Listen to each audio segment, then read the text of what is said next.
जम्बूद्वीपे भरतखंडे आर्यावर्ते भारतवर्षे।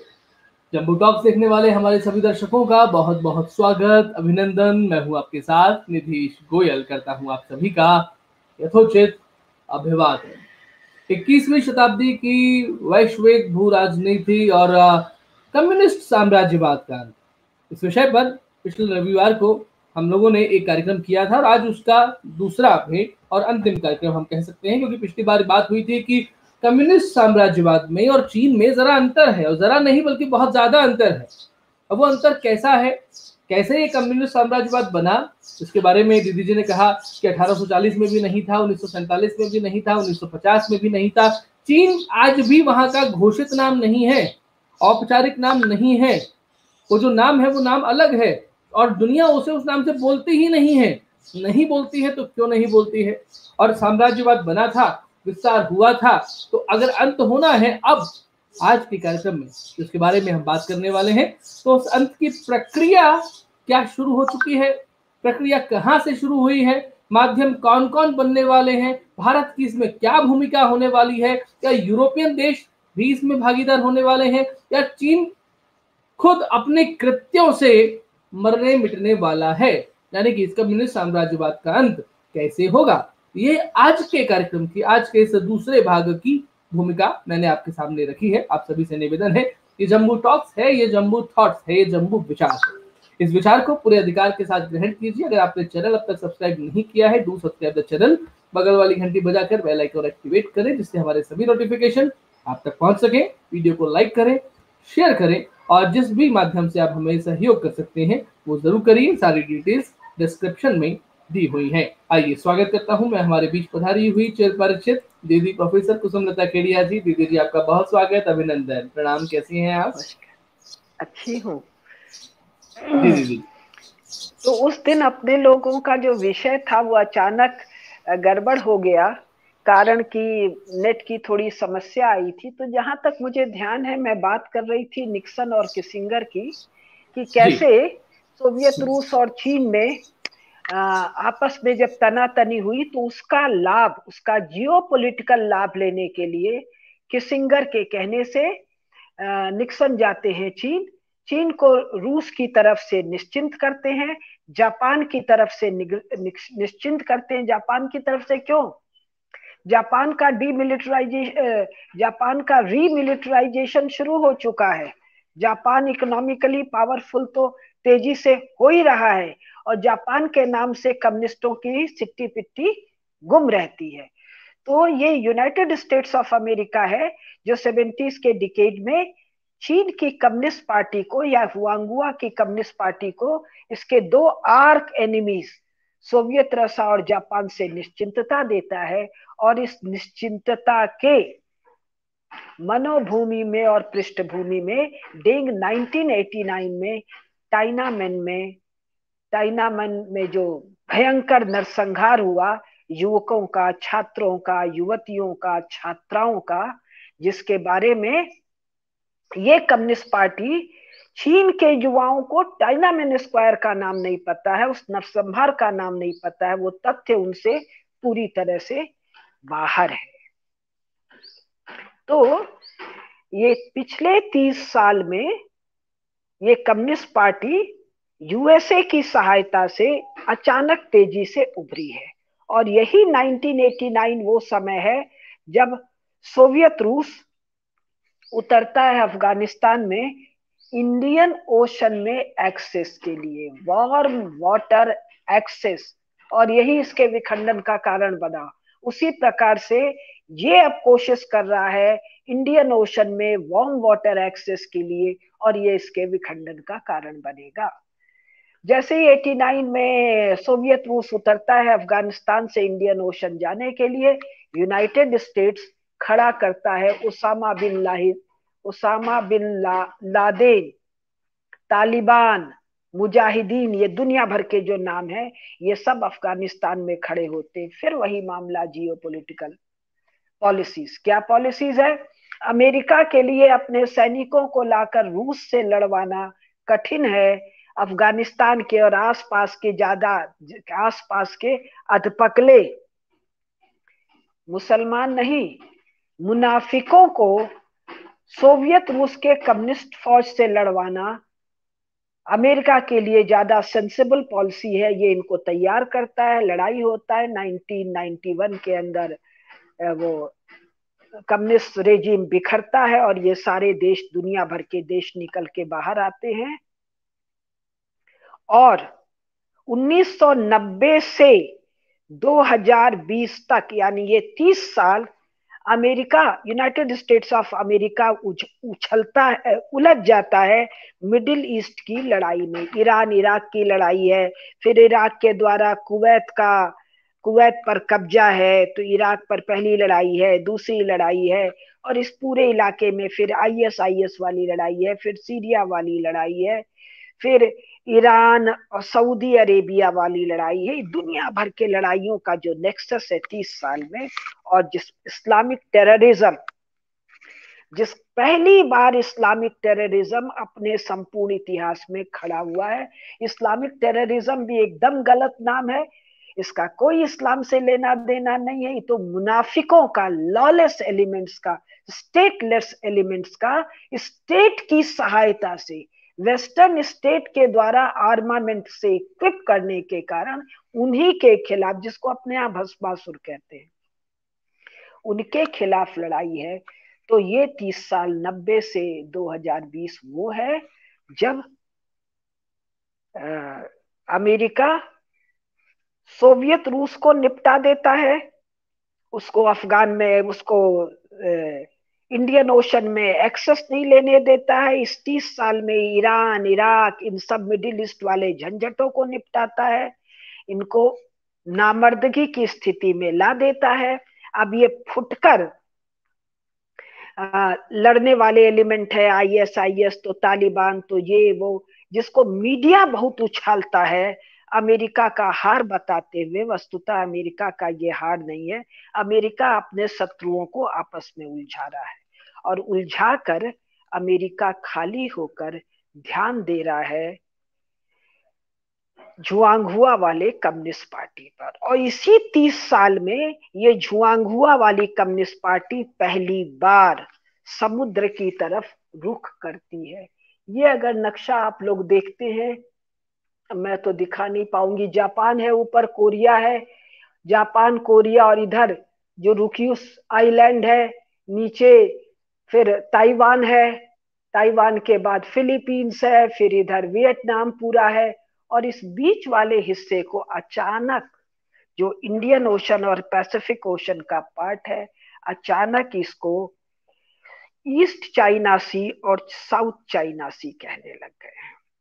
ये south China सी जो है वस्तुतः इंडियन ओशन का पार्ट है, और चाइना का इससे कोई लेना देना नहीं है, ना तो इस नक्शे में और ना इसके पहले।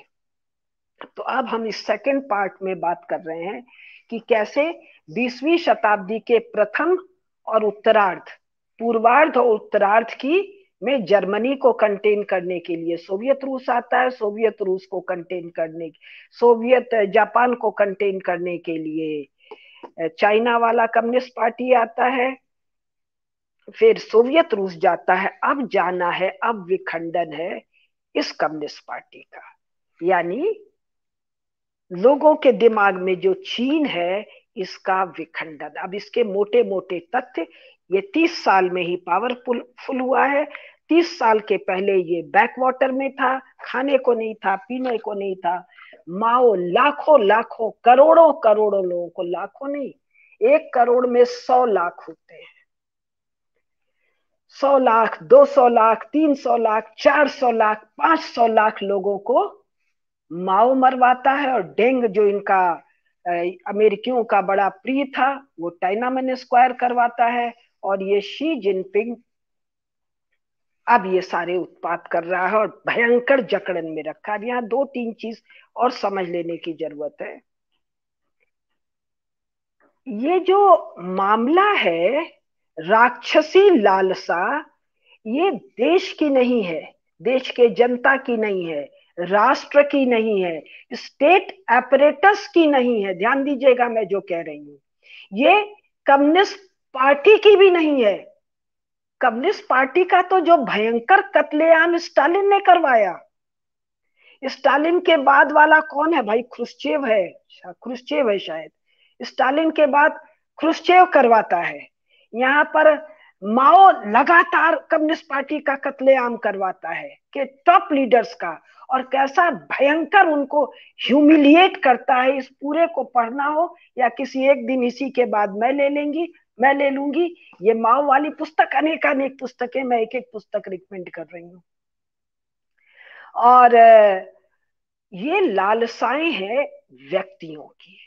जैसे हिटलर की लालसा थी, बिस्मार्क की लालसा थी जर्मनी का पावरफुल होना, केवल हिटलर की लालसा थी ह्यूमिलिएशन का जवाब देके 1000 साल का रीख बनाना। हिटलर कहता है कि भाई मैं 55 साल का हो गया, मैं 60 साल का होने वाला हूं, जो लड़ाई लड़नी है 5-7 साल में निपटा लो, उसके बाद मेरे पास समय नहीं है।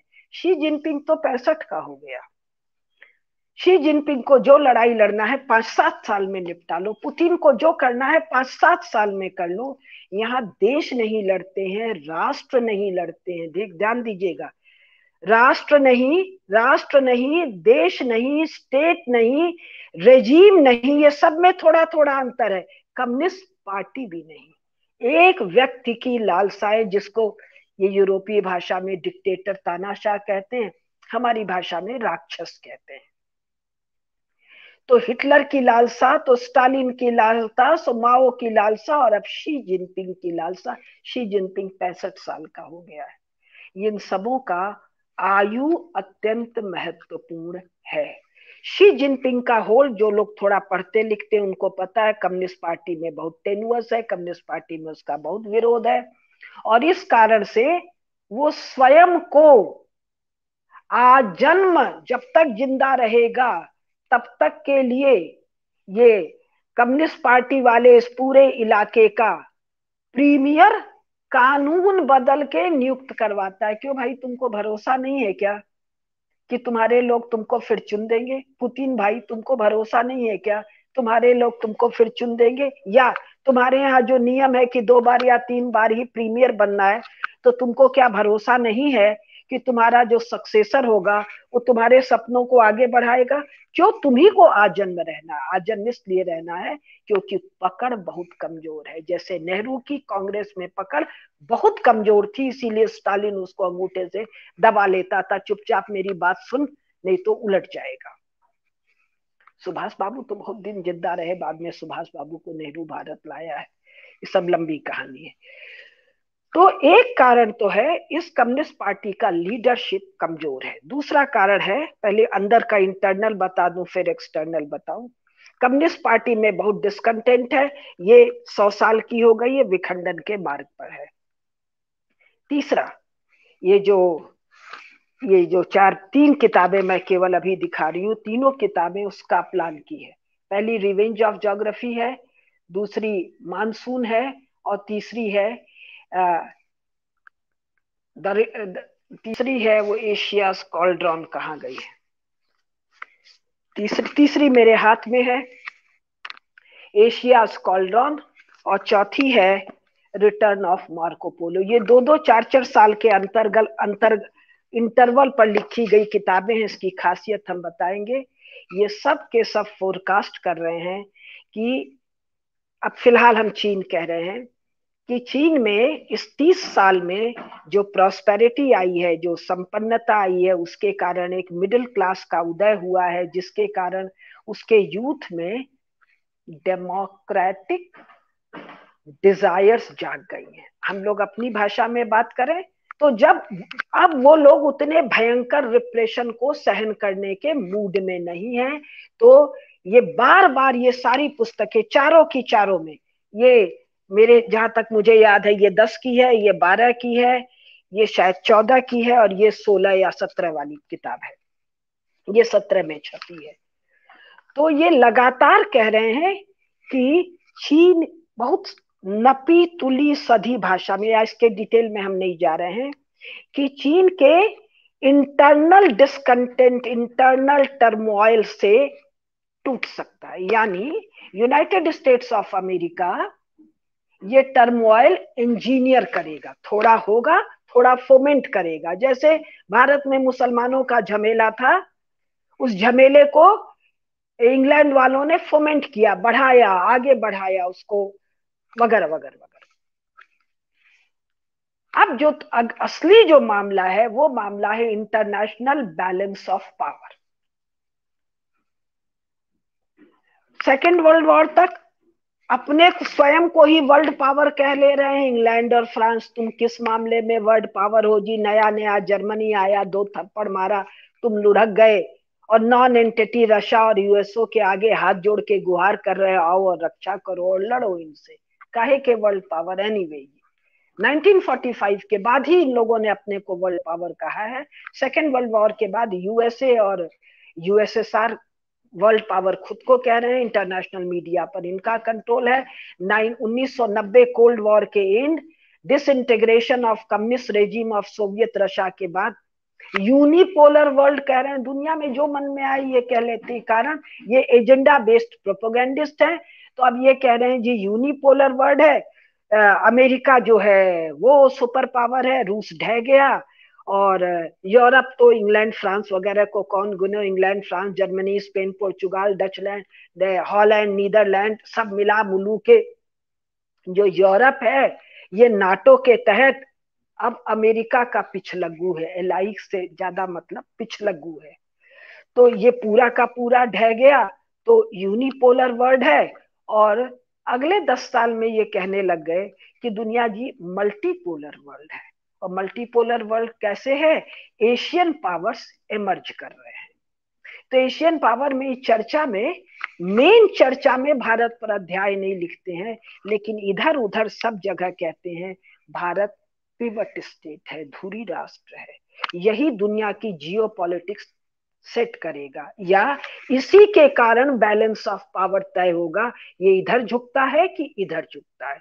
तो ये जो भारत है ये चीन की तरफ तो, कम्युनिस्ट पार्टी की तरफ तो झुकने से रहा 62 के अनुभव के बाद। तो अब जो बैलेंस ऑफ पावर है वो कह रहे हैं जी मल्टीपोलर वर्ल्ड इमर्ज कर रहा है, डिक्लाइन ऑफ द वेस्ट है, अमेरिका अभी भी सुपर पावर है लेकिन ग्रेजुअली ऑन डिक्लाइन है, अदर्स ग्रेजुअली एसिडेंस में है, और एक समय आएगा जब सब बराबर हो जाएंगे तो ये फिर भी भारी रहेगा यूनाइटेड स्टेट्स ऑफ अमेरिका, लेकिन इन बहुत, ये तो एक रहेगा, ये 5-7 इनकी सहायता से ये मल्टीपोलर वर्ल्ड होगा। और ये मल्टीपोलर वर्ल्ड अब अटलांटिक में नहीं है, अब ईस्टर्न पैसिफिक, अब दिशा भी अपने हिसाब से कहते हैं, हमारे हिसाब से जापान के पास वाला पैसिफिक ईस्टर्न पैसिफिक है, लेकिन सारी भाषा में यूनाइटेड स्टेट्स ऑफ अमेरिका वाले लिख रहे हैं, इसलिए जापान के पास वाले को ये वेस्टर्न पैसिफिक कह रहे हैं। देखिए मैं बार बार क्या कह रही हूँ, जापान के पास वाला, ये बार बार क्या लिखते हैं, चीन के पास वाला। अरे उसको तुम जापान सागर कहो ना, तुम 90 में इसको चाइना सी कहने लग गए, तो वो भी चाइना सी कहने लग गए। ये इसका नाम चाइना सी पहले रहा ही नहीं है, मुझे जरा भी ढूंढना है कि इसका पहले नाम क्या है, क्योंकि ये इंडियन ओशन है, ये पूरा का पूरा भारत का इलाका है। यहाँ पर सेकेंड वर्ल्ड वॉर तक, वो जो मैंने चर्चिल वाली किताब पिछली बार दिखाई थी उसमें नाम चंपा है। ये जो किताब है एशिया कॉल्ड्रॉन, इसका जो पहला अध्याय है, ये पहला अध्याय कौन लिख रहा है, अमेरिका का नेवल स्ट्रेटेजिस्ट, और ये लिख रहा है पहला अध्याय the ruins of Champa, first chapter. यानी वियतनाम नहीं कह रहा है, ये इसको चंपा नाम से बुला रहा है जो भारतीय नाम है, और पूरा अध्याय जो चंपा का लिख रहा है उसमें भारत की मूर्तियों के बारे में लिख रहा है। तो ये जो एजेंडा बेस्ड प्रोपोगेंडिस्ट हैं, ये कब चाइना सी का नाम बदल के कोई दूसरा सी लिखने लग जाएंगे, ये समय की बात है। तो अब ये जो बैलेंस ऑफ पावर है, तो यूनाइटेड स्टेट्स के यूनिपोलर से मल्टीपोलर की तरफ जाते हुए पावर को सबसे बड़ा चैलेंज इनके अपने अनुसार चीन की कम्युनिस्ट पार्टी है। ट्रंप तो सीधे सीधे कम्युनिस्ट पार्टी कह रहा है, मैं जो किताबें पढ़ रही हूँ इसमें ज्यादातर में आजकल ये चीन चीन चीन कह रहे हैं। भाई चीन इनको चैलेंज कर रहा है। तो एक यूनाइटेड स्टेट्स ऑफ अमेरिका को इस मल्टीपोलैरिटी में भी अपना सुप्रीम पोजीशन बनाए रखना है। ध्रुव तारा तो इसी को बने रहना, और स्वाभाविक है अगले 20 30 40 साल ये रहेगा भी। एक फैक्टर। दूसरा फैक्टर, ये जो कम्युनिस्ट पार्टी है ने जिस एरिया को ऑक्युपाई किया है, जिसको चाइना कह रहे हैं, इसके बॉर्डर पर 22-24 देश है। भारत में ये नालायक डराते हैं, देखो जी भारत की हालत बहुत खराब है, 2 फ्रंट पर युद्ध लड़ना पड़ सकता है। कौन 2 फ्रंट? एक मरा हुआ हमारे देश का हिस्सा, हम लोगों को पाकिस्तान कहना ही नहीं चाहिए, हम लोग को कहना चाहिए वेस्टर्न इंडिया, और इसको हम लोगों को कहना चाहिए सदर्न इंडिया, बांग्लादेश को। भाषा का ही तो सारा खेल है। भाषा के खेल के बारे में आगे हो सकता है आज भी चर्चा होगी। जिसको ये चाइना सी कहते हैं उसको बाकी लोग ईस्ट सी कहते हैं, वियतनाम सी कहते हैं। किस नाम से कौन किसको बुलाता है? द्वीपों को जापान एक नाम से बुलाता है, चाइना दूसरे नाम, कम्युनिस्ट पार्टी दूसरे नाम से बुलाती है, चंपा तीसरे नाम से बुलाती है। हम ही लोग को क्या आफत पड़ी है जी? हम लोग इसको वेस्ट इंडिया कहें और इसको बांग्लादेश को साउथ ईस्ट इंडिया कहें, नीचे की तरफ वाला हिस्सा। एनीवे, तो क्या कह रही थी? हाँ, तो इस मल्टीपोलैरिटी में ये भारत को डराते हैं जी, तुमको 2 हिस्से 2 फ्रंट पे लड़ना है। किस पर? पाकिस्तान पर और चीन को। चीन को तो 24 फ्रंट से लड़ना है। यानी उत्तर में जो लैंड बाउंड्री है उस पर पूरा का पूरा कौन बैठा हुआ है? रशिया बैठा हुआ है, इधर कोरिया बैठा हुआ है। वो लैंड बाउंड्री नहीं है, जापान बैठा हुआ है। कोरिया तो इसको अपने, जो चीन का सबसे बड़ा जो पैसिफिक सी में जो मैरीटाइम मूवमेंट का एरिया है, वो कोरिया के काख में दबा हुआ है। हम लोगों को यहाँ ये समझ में आता है कि नॉर्दर्न कोरिया चीन के लिए समस्या नहीं है, चीन का प्ले बॉय है। और जो अब मैं जितना पढ़ रही हूँ उसमें ये समझ में आ रहा है कि सबसे ज्यादा टेंशन अगर किसी से है चीन को, तो नॉर्थ कोरिया के रेजिम से है। ये टूट जाता है तो साउथ कोरिया को ले लेता है, तो वगैरह वगैरह इसके डिटेल है। तो पूरा सोवियत रूस से टेंशन है। मंगोलिया और मंचूरिया, जिन्होंने सदा चीन पर शासन किया है, 1935 तक डिफैक्टो शासन है, और यूरोपियन पावर के अनुसार 1914 तक डिजूरे शासन है। किनका? मांचुओं का गुलाम है चीन, इनकी परिभाषा के अनुसार। इनकी इसी परिभाषा के अनुसार भारत इंग्लैंड का गुलाम नहीं है। लेकिन ये नालायक, मेरा तो बहुत गाली देने का मन करता है। इनके लिए सबसे गंदी गाली है डेविल या शैतान कहना। तो ये डेविल और शैतान भारत को गुलाम कहते हैं। जिस परिभाषा से चीन लगातार गुलाम है, आपने कभी सुना कि चीन भरतवंशियों का गुलाम है? मांचू कौन है? भरतवंशी है। मंगोल कौन है? भरतवंशी है। ये तुर्क कौन है? भरतवंशी। सब तुर्क को लोग मान लेंगे मुसलमान है। तुर्किस्तान कहो तो लोग समझ लेंगे ये टर्की है। इतना तो हमारे सामान्य लोगों में नहीं, इंटेलेक्चुअल्स का प्रॉब्लम। अरे तुर्क लोग हैं, नंदिनी वाली जो कथा मैंने सुनाई, ये सब संस्कृत भाषी शंकर भाषा, भगवान शंकर के, भगवान काल भैरव के, दुर्गा जी के उपासक लोग हैं, जो बाद के शताब्दी में कन्वर्ट हुए हैं, और कन्वर्ट होके भी मुसलमान मोमिन तो बन नहीं पाए हैं, मुनाफिक हैं। तो ये मंगोलिया को से इस कम्युनिस्ट पार्टी को निपटना है, मंचूरिया से निपटना है, उइगर लोगों से तो भयंकर निपट ही रहा है, तिब्बत से निपटना है, ये तो नॉर्दर्न बॉर्डर हुआ, रूस से निपटना है और भारत से निपटना है। तो 6 तो इसके ऊपर बॉर्डर हुए। अब नीचे आइए लैंड बॉर्डर में, तो इसका लैंड बॉर्डर बर्मा से मिलता है, फिर इसका लैंड बॉर्डर कंबोडिया से मिलता है। थोड़ा मेरा डायरेक्शन में गड़बड़ हो रहा है, चश्मा नहीं है। अच्छा, इतना खाली नाम गिना दूं मैं आप लोगों को।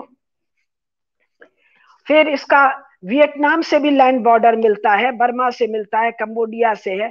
फिर जो सी वाटर है, हाँ देखिए, बर्मा से मिलता है, लाओस से मिलता है, वियतनाम से मिलता है, कंबोडिया से नहीं मिलता है। फिर इसका जो लैंड है वो सी बॉर्डर है, कोरिया है, जापान है, ताइवान है, फिलीपींस है, वियतनाम है, सिंगापुर है आफत करने को, कंबोडिया से भी थोड़ा, कंबोडिया में भी साउथ चाइना सी वाला हिस्सा, फिर मलेशिया है, कंबोडिया को गिनते नहीं है ये लोग, मलेशिया है, इंडोनेशिया है, ऑस्ट्रेलिया है, इन सबसे इसके झगड़े हैं। और ये कम्युनिस्ट पार्टी का कौन, शी जिनपिंग, 65 66 68 जितने साल का है देख लीजिएगा, अपने मोदी जी से थोड़ा ही छोटा उम्र का है। इसका प्रॉब्लम है, मैं अपने जीते जी हिटलर बन जाऊं, मैं अपने जीते जी रावण बन जाऊं, अरे रावण के पैर के धूल तुम लोग नहीं बन पाओगे। हिटलर फिटलर का दम तुम्हारे में एक टुकड़ा भर नहीं है, बिस्मार्क की अकल बुद्धि तुम्हारे में चौथैया पन्नी नहीं है। एक साथ तुमने सबसे युद्ध ले लिया है, क्या जरूरत थी कोरोना भेजने की? कोरोना भेजकर तुमने अफ्रीका का, लैटिन अमेरिका का, नॉर्थ अमेरिका का, यूरोप का, सबका मन में घृणा मोल ले लिया है। ये घृणा सामान्यतः तो सो के घृणा कर रहे हो, आप प्रेम कर रहे हो, मेरे क्या फर्क पड़ता है, लेकिन क्रूशियल आवर में जब बैलेंस, किसी लड़ाई में बैलेंस इधर झुकेगा कि इधर झुकेगा, इसमें विश्व जनमत क्रूशियल रोल अपनाता है। तो ये जो इसके डिसइंटीग्रेशन का मामला है, जो मैंने कहा विषय दिया था 21वीं सदी की भू राजनीति और कम्युनिस्ट साम्राज्यवाद का विघटन, अब इस पर हम लोग चर्चा कर रहे हैं। तो विघटन के कारण इंटरनल फैक्टर थोड़े से मैंने गिनाए, विस्तार से बाद में बना रहे गिनाऊंगी। अब एक्सटर्नल फैक्टर में एक है बैलेंस ऑफ पावर। तो यूनिपोलर वर्ल्ड में यूएसए के अनुसार ये अकेला है जो चैलेंज कर रहा है। यूएसए के स्ट्रेटेजिस्ट लिख रहे हैं कि ये आईएस मुजाहिदीन अलतर फालतू, ये सब फालतू है, इसराइल के झगड़े में अपने को पढ़ना नहीं है, ये नॉन स्टेट प्लेयर्स हैं, सो दे आर नॉन एंटिटीज, हमारा हेडेक नहीं है। हमारा हेडेक तो है स्टेट प्लेयर चाइना। चाइना की कम्युनिस्ट पार्टी स्टेट प्लेयर नहीं है, ये नॉन स्टेट प्लेयर है। चीन के लोग इस कम्युनिस्ट पार्टी से मुक्ति चाहते हैं, उसी को तो आप सोशल और पॉलिटिकल टर्मोइल कह रहे हैं। जो मंगोलिया, मंचूरिया, उइगर वाला सीक्योंग और तिब्बत जो इससे अलग होना चाहता है, इसी को तो आप एथनिक टर्मोइल कह रहे हैं। पेरिफरी पर जो एथनिक हैं, जो नॉन चाइनीज हैं, तो यूएसए को टक्कर दे रहा है कम्युनिस्ट पार्टी जो नॉन स्टेट प्लेयर है, क्योंकि इससे मुक्ति ये सब चाह रहे हैं। इस कम्युनिस्ट पार्टी से मुक्ति वियतनाम का कम्युनिस्ट रेजिम भी चाह रहा है। लोग कहते हैं कि वियतनाम में अमेरिका हार गया, अमेरिका लड़ा था कि आधा वियतनाम तो कम्युनिस्ट ना हो, लेकिन जैसे ही पूरा वियतनाम कम्युनिस्ट हो गया, इस चीन वाली कम्युनिस्ट पार्टी के नाक में दम कर दिया। ये सिंगापुर इतना सा सिटी स्टेट है, अगर मुझे ठीक से ध्यान है तो इसकी आज के दिन आबादी 33 लाख है, जहां तक मुझे याद आ रहा है, थोड़ा फर्क हो सकता है। आज के दिन आबादी 33 लाख है। इसने अपना एयर पावर इतना अधिक बढ़ा लिया है कि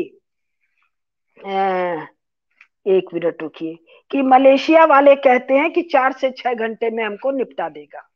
फिर चीन का जो एक और बॉटल नेक है वो है मलक्का ट्रेड। अब नक्शे में थोड़ा सा हम आप लोगों को दिखा सकते हैं, ये इंडियन ओशन में नहीं दिखाई देगा।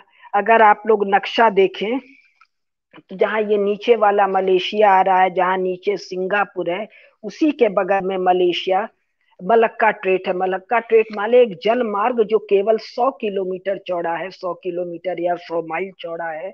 यहां से इस पूरे इलाके का सी ट्रैफिक पास करता है। केवल मलक्का ट्रेक की नाकेबंदी अगर कर दी जाए, कम्युनिस्ट पार्टी का ऐसी का तैसी। अब ये जो पूरा का पूरा ये जो मैंने अभी आपको बताया, आप लोग टीवी शो में देख रहे हैं साउथ चाइना सी, लेकिन एक भी टीवी प्रोग्राम नक्शे के साथ ये नहीं बताता है कि ये जो आइलैंड्स का, ये जो द्वीपों की लगातार एक निरंतर माला है, इसको, ये चीन के लिए वैसा ही विशाल दीवार है, लेकिन इन्वर्टेड है। वो विशाल दीवार ऐसे था जो इसने खुद बनाया था भरतवंशियों के आक्रमण से अपनी रक्षा के लिए। फिर बोल रही हूं, याद रखिए, 21वीं सदी के जियो पॉलिटिक्स में ये क्रूशियल टर्म है, भरतवंशियों के। भरतवंशी कौन? मंचूरियंस, मंगोलियंस, हूण, उइगर्स। उइगर्स तो ब्राह्मण है ना भाई। उइगर ब्राह्मण है जो लेखन का काम करते हैं स्टेट एपरेटस मशीनरी में, सारा का सारा ये कैलकुलेशन, राइटिंग, माने ब्यूरोक्रेटिक काम उइगर ब्राह्मणों के पास है, जो बाद में कन्वर्ट हुए। और ये तिब्बत, इनसे बचने के लिए, भरतवंशियों के आक्रमण से बचने के लिए ग्रेट वॉल बनाया। और जब पिछले 30 साल में, ये जिसको साउथ चाइना सी कहते हैं, वो तो इंडियन ओशन है ना भाई। तो इस इंडियन ओशन में जब एंट्री चाह रहा है, तो सब द्वीप समूहों का, कहां से? ऊपर से उतरिए, कोरिया, जापान, ताइवान, फिलीपींस, फिर ये बोर्नियो, फिर ये मलेशिया, ये वियतनाम, ये सब के सब इसको आकर यूं रोक रहे हैं। और यहां पर ये अपने क्लेम डाल रहा है। कौन सा क्लेम डाल रहा है? एक भी लीगल क्लेम नहीं डाल रहा है, सारे के सारे हिस्टोरिकल क्लेम। और यहाँ क्रक्स है, जिस पर एक भाषण मैं और दूंगी, historical claims and 21st century geopolitics, अलग से दूंगी, आज केवल हल्का कर रही हूं। एक भी हिस्टोरिकल क्लेम चीन की कम्युनिस्ट पार्टी का वैलिडेट नहीं हो रहा है उसके अपने ग्राउंड पर। अतः हिस्टोरिकल क्लेम डालने का मामला यूं हवा में उड़ जाएगा जिस दिन ये agenda based euro American propagandist इनका कच्चा चिट्ठा खोल के इनके सामने धरेंगे। देखो जी, तुम तो लैंड लॉक्ड कंट्री हो। भारतीय लोग को सुन के बड़ा आश्चर्य होगा, मीडिया वालों को सुन के बड़ा आश्चर्य होगा। क्यों? क्योंकि इन्होंने पिछले 30 साल, छोड़िए पिछले 20 साल में छपा हुआ यूनाइटेड स्टेट्स ऑफ अमेरिका के, जापान के नेवल स्ट्रेटेजिस्ट का 2 किताब नहीं पढ़ा होगा, जिसमें लगातार इसको बताया जा रहा है इट्स अ लैंडलॉक नेशन। और भाई पूरा तो यहां से लेकर यहां तक पैसिफिक और इंडियन ओशन के खाड़ियों के पेटे में है, तो फिर ये लैंडलॉक नेशन क्यों कहा जाता है? इस पर अलग से एक दिन बात कर लेंगे, आज का विषय नहीं है। आज का विषय है विखंडन। तो ये जो सारे लैंड, ये सारे जो मैरी टाइम नेशन स्टेट्स हैं, ध्यान दीजिए, कौन कौन? Korea, Japan, Taiwan, Philippines, Malaysia, Vietnam, Vietnam को चंपा बोलो। ये सेकेंड वर्ल्ड वॉर में की जो की पुस्तकें हैं चर्चिल की, ये चंपा लिखता है, श्याम लिखता है, जावा लिखता है। और अब इस वाली पुस्तक में शायद, और इस वाली पुस्तक में, यानी ये पुस्तक छपी है 2014 में, एशिया स्क्वाड्रॉन, और ये मार्को पोलोज वर्ड छपी है 2017 में, 2018 में। इन दोनों में कापलान भाई जी का भाषा बदल गया है। क्यों? ये एजेंडा बेस्ड प्रोपोगेंडिस्ट हैं। तो ये बता रहे हैं कि ये सारे देश, कौन? कोरिया, जापान, चंपा, श्याम, ये सब हिस्टोरिकल, लीगल, नेचुरल स्टेट्स हैं। इस पुस्तक में नहीं कह रहे हैं, इस पुस्तक में भी नहीं कह रहे हैं, साइलेंट हैं। इसमें तो आय हाय चीन की जो महिमा गान कर रहे हैं, दो दो साल का फर्क है, 10, 12, 14, 17। तो ये कौन से राज्य हैं? ये हिस्टोरिकल स्टेट्स हैं, लीगल स्टेट्स हैं, with historical memories, with historical claims, with historical evidences which can be proved in international court of justice. This communist regime is ahistorical, illegal, artificial, not state, not nation, a regime. What kind of regime? Occupation regime. बार बार कहता है China is a prison of nation states का। 14 और 17 में वही Kaplan जो इस पुस्तक में लिखता है, जब पावर ऑफ चाइना ज्योग्राफी और भारत के लिए कहता है the dilemma India geographical dilemma. Heading कैसे खटाखट खटाखट खटाखट बदलते जा रहे हैं। वो कह रहा है इस पुस्तक में, और शायद एक जगह और, क्या कह रहा है? चाइना नहीं, चाइना का कम्युनिस्ट रेजीम जो है, ये शब्द इसका नहीं है, ये तो मैं ट्रांसलेट कर रही हूं। This is a prison of nation states. कौन कौन नेशन स्टेट का प्रिजन है? इस प्रिजन से मुक्ति कौन कराएगा? Super power United states of America. और कौन? मानवता का विशाल पक्षधर जो टाइनामेन स्क्वायर पे चुप रहता है। तो जो स्टालिन के कत्लो आम पर चुप रहता है, जो माओ को सहारा देता है। माओ को कहा, हाँ माओ का 2 प्रसंग बता दे या छोड़िए। तो ये जो यूनाइटेड स्टेट्स ऑफ अमेरिका है, इन नेशंस को इस प्रिजन से, किसके प्रिजन से?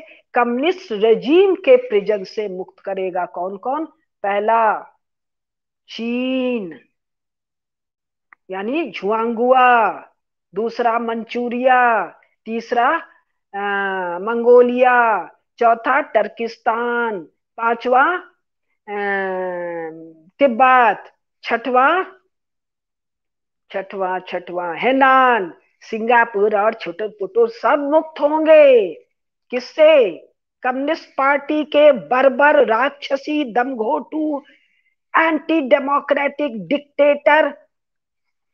डिक्टेटर उससे, प्रिजन से मुक्त कराएगा।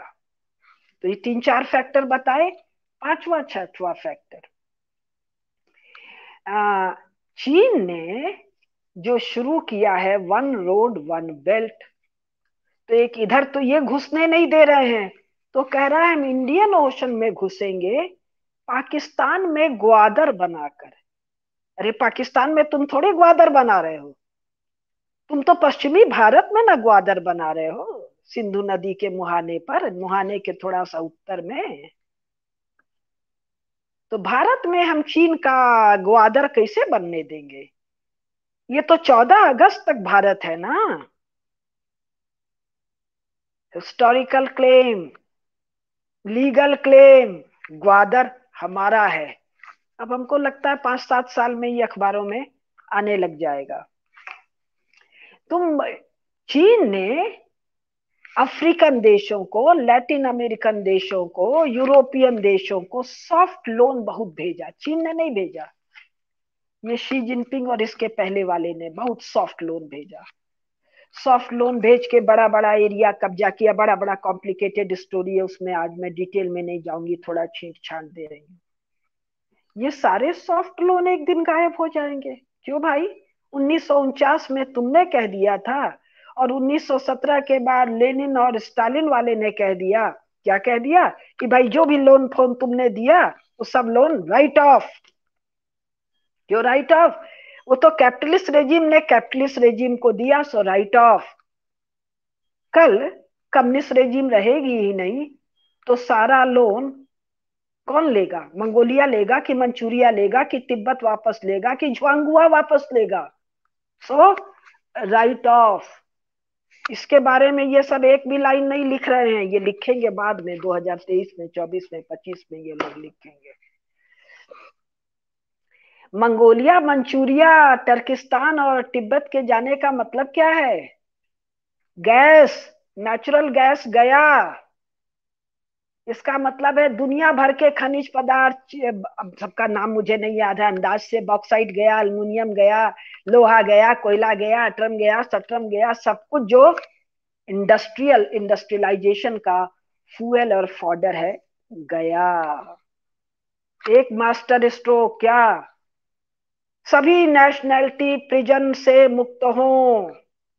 अरे दुनिया भर में मुक्त हो गई, इंग्लैंड से मुक्त हो गई, फ्रांस से मुक्त हो गई, हॉलैंड से मुक्त हो गई, स्पेन से, पुर्तगाल से मुक्त हो गई, सोवियत रूस से मुक्त हो गई। और नालायक कम्युनिस्टों, तुम तो सबसे ज्यादा इंपेरियलिज्म के खिलाफ हो ना, तो फिर मंगोलिया तुम्हारा कब्जे में कैसे रहेगा?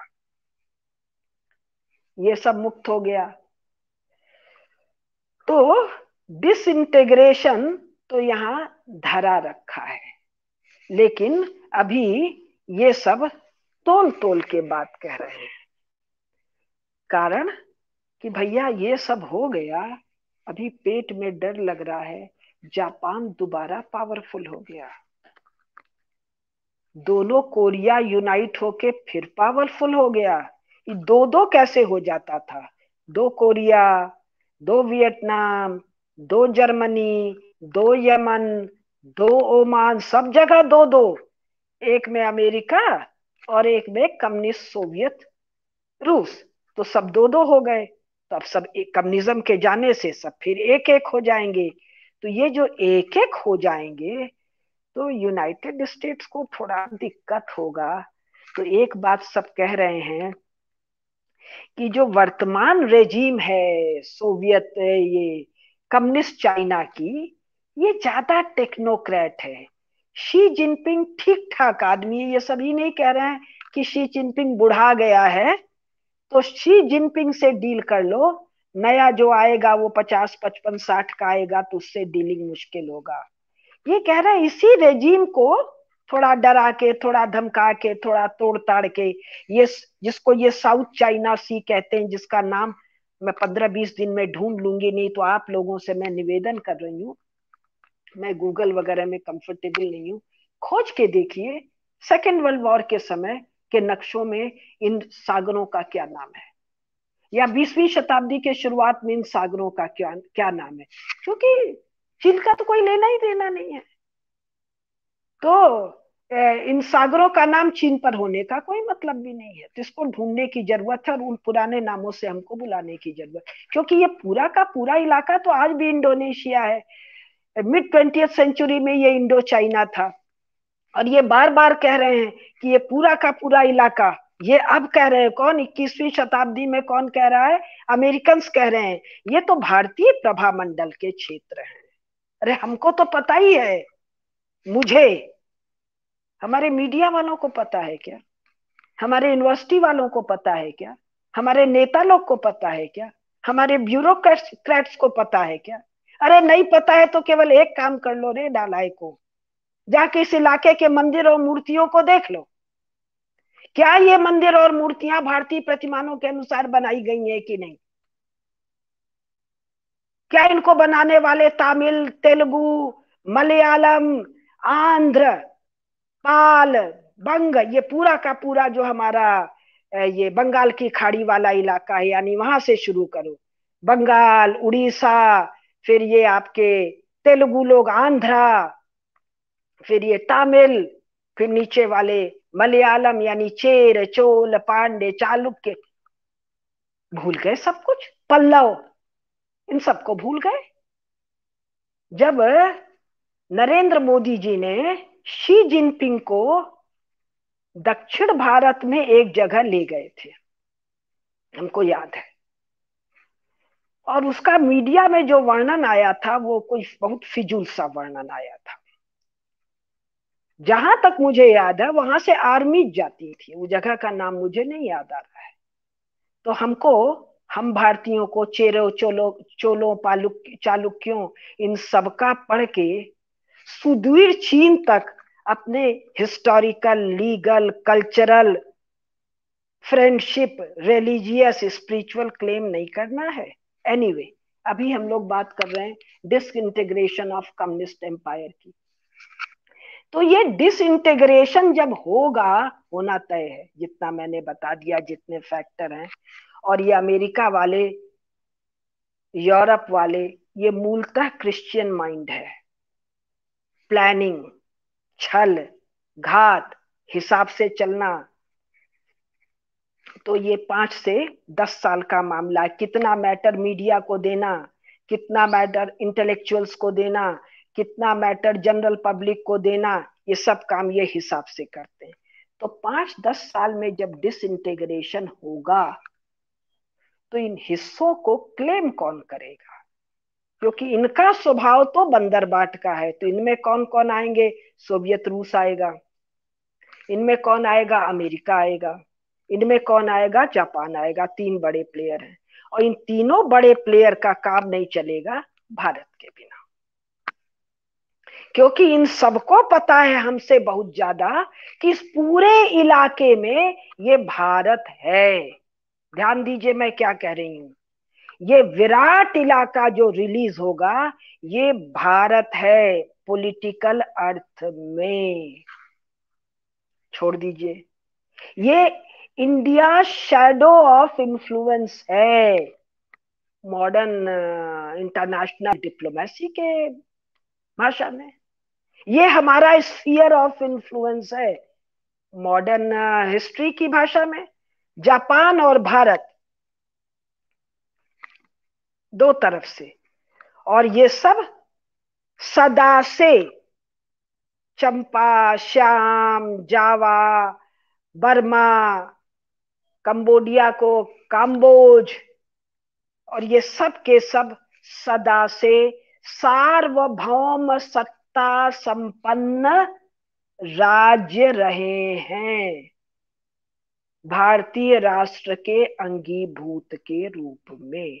फिर देखिए, दो चीज है, सार्वभौम सत्ता रहे हैं, अपना समस्त राजकाज वही के शासकों के आधार पर। साम्राज्य क्या बला है ये इंग्लैंड वालों को पता है, 100 साल कहीं नहीं टिक पाए। साम्राज्य क्या बला है ये फ्रांस वालों को पता है, या इन कम्युनिस्टों को पता है, या इस अमेरिकन को पता है जो साम्राज्य के नाम पर खनन दोहन करते हैं, खनिज का दोहन करते हैं। मनुष्यों का दोहन कैसे करते हैं? उनकी आय का एक बड़ा हिस्सा टैक्स के रूप में ले जाते हैं, या उनके साथ गुलामों की तरह व्यवहार करते हैं। गुलाम की तरह व्यवहार भी किसका गुलाम भाई? ये इन क्रिश्चियन लोगों का गुलाम। क्रिश्चियनिटी से मुक्त है लेकिन चित्त क्रिश्चियनिटी का है। यानी उनको, उनमें मनुष्य होने की संभावना को भी खारिज करके बात करते हैं। ये तो अपने देश की स्त्रियों के की संभावना नहीं मानते। ये कहते हैं जी, हमारे यहाँ भी कहते हैं इंग्लैंड जो है क्रेडल ऑफ डेमोक्रेसी है। मैग्ना कार्टा के बाद इंग्लैंड डेमोक्रेट हो गया था। आधा सदी लग गया था पहला पार्लियामेंट बुलाने में, आधा सदी। पहला पार्लियामेंट में आए कौन थे? 50 ठो उनके छुट भैया जमींदार। और 7 शताब्दी लग गया था इनको स्त्रियों को मताधिकार देने में। तो ये तो डेमोक्रेट्स के माताजी पिताजी हैं, अमेरिकन डेमोक्रेट्स के और इंडियन डेमोक्रेट्स के। 700 साल, उसमें रेनेसा भी हो गया, एनलाइटनमेंट भी हो गया, उसमें फ्रेंच रेवोल्यूशन भी हो गया, उसमें प्रोटेस्टेंट मूवमेंट भी हो गया, कुल हो गया, न्यू साइंस भी आ गया, ह्यूमनिज्म भी आ गया, लिबरलिज्म भी आ गया, लेकिन मत देने का अधिकार भी नहीं दिया। ये मनुष्यत्व को खारिज करते हैं। लेकिन भारत में जब सम्राट कहा जाता है, राज्य व्यवस्था क्या होती है? राजा दुष्ट हो सकता है लेकिन यदि व्यवस्था सुदृढ़ है, state system, state apparatus is correct, मजबूत है, लाइविंग है, विद लाइफ फोर्स है, तो एक की गड़बड़ी से सिस्टम चलता रहता है, चलता रहता है, चलता रहता है। ये व्यवस्थाएं केवल भारतीयों के द्वारा बनाई गई हैं। और भारतीयों का मतलब ये 15 अगस्त 1947 वाला भारत नहीं। भारतीय मतलब हमारा पश्चिमी भारत भी, हमारा दक्षिणी पूर्वी भारत भी, हमारा सुदूर पश्चिमी भारत भी, अफगानिस्तान, हमारा उत्तरी भारत भी, हमारा सुदूर उत्तरी भारत भी, हमारा पूर्वी भारत भी, हमारा सुदूर पूर्वी भारत भी। इन सब नालायकों को पढ़ो तो सब बार बार लिखते हैं greater Syria, greater USSR, greater China, greater USA, greater England, greater middle east. कारण एक शब्द सुने हैं, ग्रेटर इंडिया। उसको सब कहीं नहीं लिखते हैं। और नॉन एंटीजीज को, अरे पहले तुम ग्रेट तो हो भाई। मुझे आश्चर्य हुआ, सुखद आश्चर्य, जब इन दोनों पुस्तकों में मैंने बार बार पढ़ा state let's, pick of A needle, माने सुई के नोक के बराबर जिनके पास जमीन है वो स्टेटलेट्स, उनको ये यूनाइटेड नेशंस में भारत के बराबर खड़ा करते हैं। और ऐसे 50 स्टेटलेट्स के वोट डलवाएंगे भारत के खिलाफ तो उनको 50 गुना अधिक वेटेज मिलेगा। तो आज का समय अब होने वाला है। सार ये है, 20वीं शताब्दी के पूर्वार्ध में कम्युनिस्ट पहला लड़ाई, दूसरा लड़ाई, एलाइड पावर ने कहा हम साम्राज्यवाद के अंत के लिए लड़ रहे हैं। नेशंस के, राष्ट्रों के क्या कहते थे, मतलब उसको के संप्रभुता का, यानी they should have their own voice. पहली लड़ाई और दूसरी लड़ाई हम लड़ रहे हैं। अमेरिका ने इस बात पर बल दिया कि भाई ये कॉलोनियल एम्पायर नहीं चलेगा। तो पहली दूसरी लड़ाई में यूरोप के इन 5-7 छुटभइये देशों का एम्पायर समाप्त हुआ। और इसी बीच में ये रशिया में कम्युनिस्ट रेजिम आई, जो कोल्ड वॉर के खत्म होते, या कोल्ड वॉर उसके साथ खत्म हो गया। और सेकेंड हाफ में जापान को कंटेन करने, भारत को कंटेन करने और रूस को मदद करने के लिए अमेरिका की मूर्खता, इंग्लैंड का मेरी बला से हम तो आ गए अपने घर, ये माओ वाली कम्युनिस्ट पार्टी आई, ये डिसइंटीग्रेट हो रही है 5-6 कारणों से। अब कारणों को हम एक दूसरे ऑर्डर में बता रहे हैं। पहला, balance of power, super power state, unipolar, multipolar. Multipolar में मैं सुपर पोलर, ठीक ही बात है भाई, इतना उसके पास है अमेरिका के पास, तो उसका टकराव चीन से है, तो चीन को अपनी औकात में रखो। औकात में रखने के लिए हम और ये 26 में 20-22 तो नीचे है। ऑस्ट्रेलिया को कोई लेना देना नहीं है चीन से, लेकिन ऑस्ट्रेलिया भी एशियान का सदस्य है। तो ये जो एशियान ग्रुप बना, अभी बहुत सारे इंटरनेशनल ग्रुप्स बनते जाएंगे। चीन को कंटेन करने के लिए अभी एक क्या बना है ना, जिसके 4 सदस्य हैं, जापान, रूस, भारत और अमेरिका। ये कभी नई या थोड़ी पुरानी है, लेकिन इसमें नया जान फूका गया है। तो ये बैलेंस ऑफ पावर वाला पहला कारण आ गया, अमेरिका को इसके नाक में नकेल डालना है। दूसरा आ गया, इसके चारों, ये एक आर्टिफिशियल स्टेट है, तो प्रिजन से सब राष्ट्रों को मुक्त होना है, 2 हो गया। तीसरा हो गया, ये जो मैरीटाइम बॉर्डर है, इस पर सारे देशों को ये अपना धौंस पट्टी दिखा रहा है। सब कह रहे हैं हम इस विस्तार में तो जा नहीं सकते 2 घंटे में। अमेरिका के साथ जिनका लड़ाई भी, अब वियतनाम भी अमेरिका को बुला के ला रहा है, you be here, you be, हम लोग कहेंगे you be here in the Indian Ocean, you be here in the Pacific Ocean. Japan का पुनः मिलिटराइजेशन हो रहा है, साउथ कोरिया की पूरी तैयारी हो रही है, मलेशिया, इंडोनेशिया सबका सब तैयारी कर रहे हैं कि हम लोग को तिब्बत वाला नियति नहीं चाहिए। तिब्बत की नियति क्यों हुई थी? तिब्बत की नियति हुई थी केवल और केवल एक स्टालिन के चेले नेहरू के कारण। तो ये मैरीटाइम पूरा का पूरा जो क्लैश होगा, और ये सारे देश जो बॉर्डर पर हैं, मंगोलिया, मंचूरिया, तिब्बत, इनको बाहर जाना है। और ये मलक्कन ट्रेट के बारे में मैं बहुत थोड़ा सा कह पाई। ये चाइना, ये जो कम्युनिस्ट रेजिम ऑफ चाइना है, ये एक बहुत ही बदसूरत किस्म के जियो पॉलिटिकल पोजिशन में, मेरा शब्द दीजिएगा, बदसूरत, इन a very ugly Jio political situation ये है। चारों तरफ से घिरा हुआ है, चारों, इसकी हालत कुछ कुछ जर्मनी की तरह ही फैलना चाह रहा है। अरे कम्युनिज्म का जमाना गया तो इसको टूटना है। फिर कुछ मलक्का वाला बहुत इंपॉर्टेंट है, जिसको मैं बिल्कुल ठीक से नहीं बोल पाई, फिर किसी दिन। सारा ट्रैफिक यहीं से जा रहा है। इसके बाद इसका टकराव रूस से जो है, जिस पर मैं विस्तार से नहीं बोल पाई, थोड़ा और समय मुझे देना चाहिए था। और जापान का जो नाम ही नहीं आता है कहीं पर, जापान जिसने 35 साल तक चीन को एकदम मध दिया, नाद दिया, चीन के पूरे इस इलाके को। कोरिया तो उसके वशवर्ती था ही, मंचूरिया तक था, इधर ताइवान पूरा का पूरा जापान के पास था। जापान अकेला देश है जो चीन के चप्पे चप्पे से, एक एक इंच से वाकिफ है।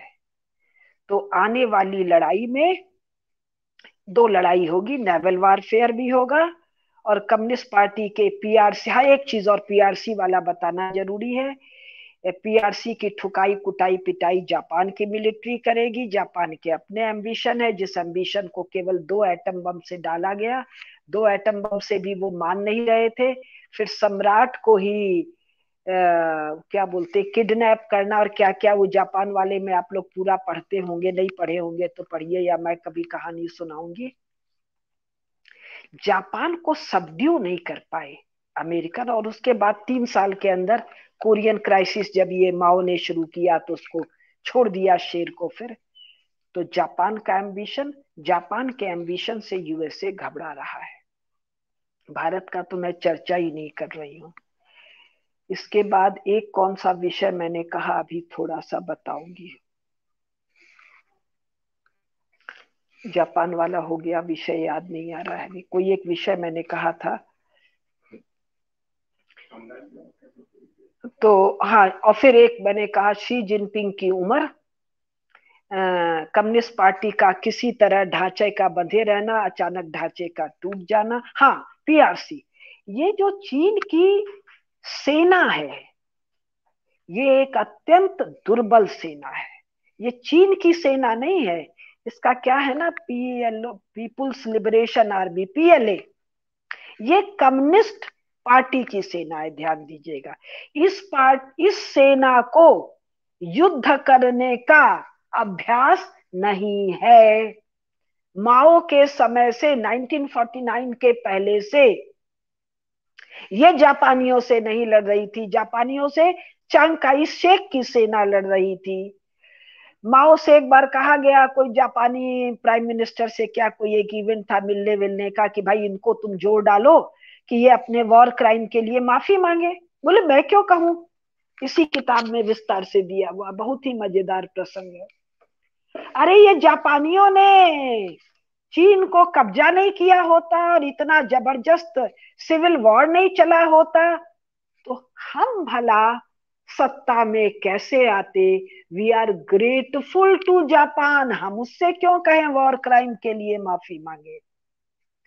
तो और उसके बाद 1949 से लेकर आज तक चीनियों ने एक भी सफल युद्ध किसी से नहीं लड़ा है।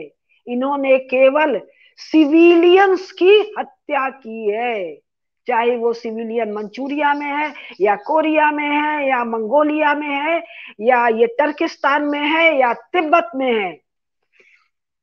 भारत वाली लड़ाई, जब ये मिसाइल क्राइसिस में क्यूबा में सोवियत रूस फंसा था, वो मिसाइल विसाइल लगा दिया, बाद में निकालना पड़ा, तब ये माओ जाके पूछता है हम जरा इंडियन बॉर्डर वाला मामला सुलझा दें। ब्रेजनेव है शायद उस समय चीन में, 62 में।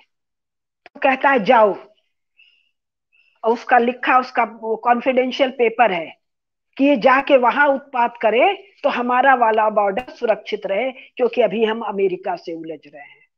1962 में नेहरू ने इसको रास्ता दिया है।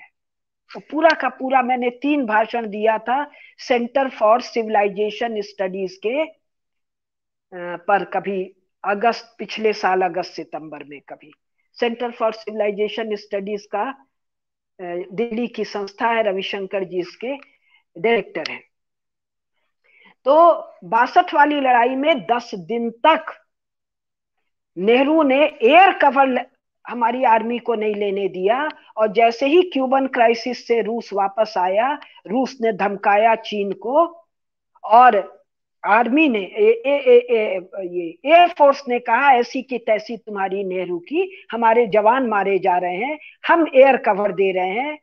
ये पीआरसी तो यूनिलैटरल यानी एक तरफा सीज फायर करके भाग खड़ी हुई, तब से आज तक आई नहीं। मोदी जी नहीं होते, मनमोहन सिंह या कोई भी सिंह होते, सोनिया और कांग्रेस का, या ये कोलिशन का जो आना नहीं है, मुलायम का बेटा जो है ये अखिलेश, और तेजस्वी, और ये ममता, और ये केजरीवाल, ये तो इसको ले आते हैं आधे भारत में।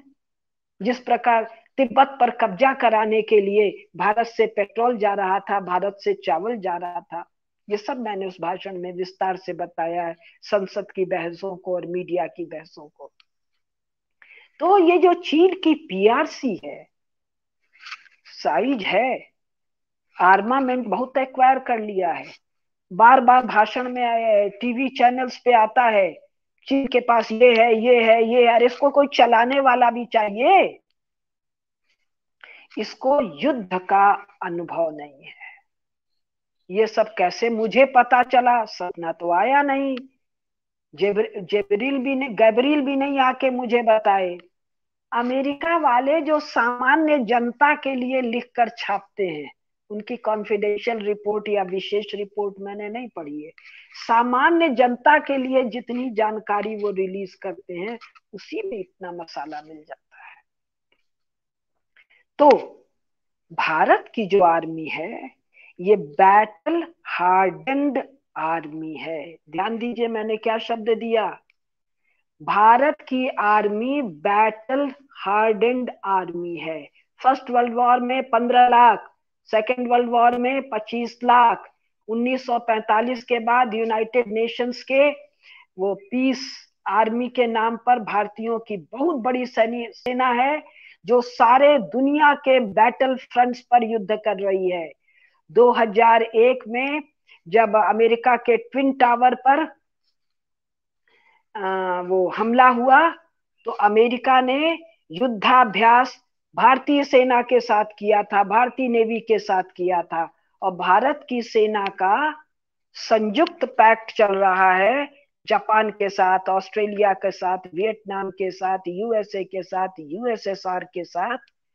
तो ये पीआरसी जब तक लड़ाई ना हो, लड़ाई का माहौल हो, तब तक के काम की चीज है।